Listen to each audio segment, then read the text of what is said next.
आपको हमने क्रमचय की परिभाषा बता दी थी कि n विभिन्न वस्तुओं में से कुछ अथवा सभी लेकर के जितने भिन्न भिन्न विन्यास बनाए जा सकते हैं सभी विन्यास को हम क्रमचय कहते हैं।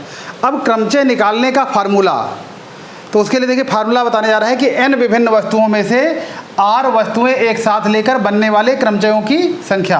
तो n विभिन्न वस्तुओं में से हमको कितनी वस्तुएं लेनी है? r वस्तुएं लेनी है। इसका मतलब जो r वस्तुओं के क्रमचय बनेंगे, मतलब हर क्रमचय में कितनी वस्तुएं होंगी? r वस्तुएं।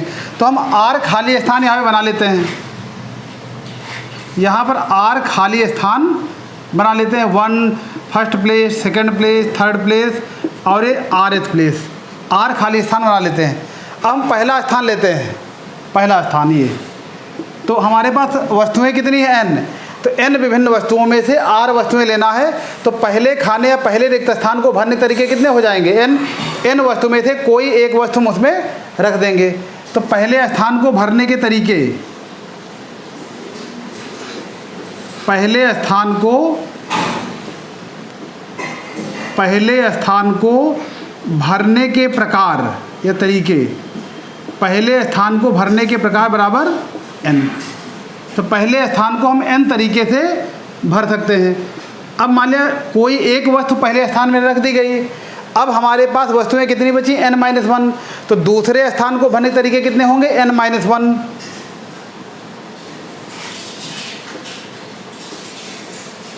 दूसरे स्थान को भरने के प्रकार,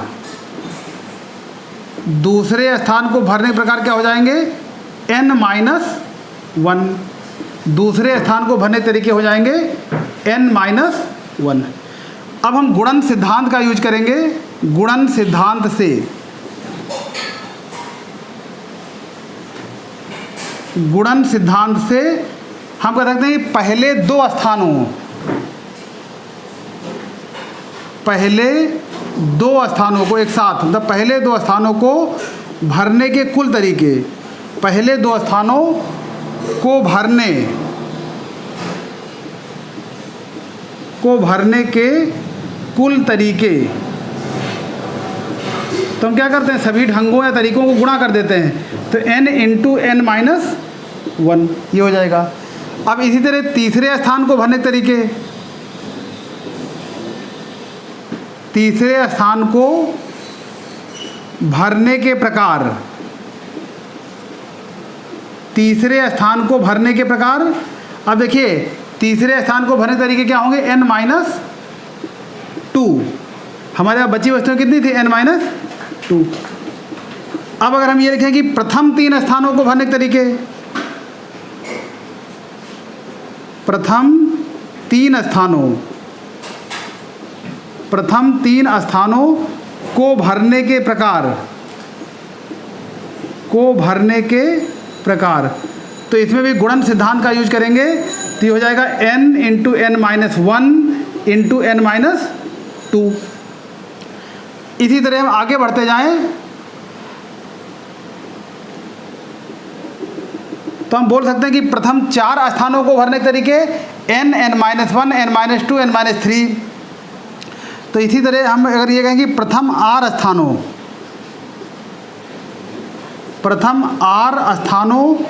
को भरने के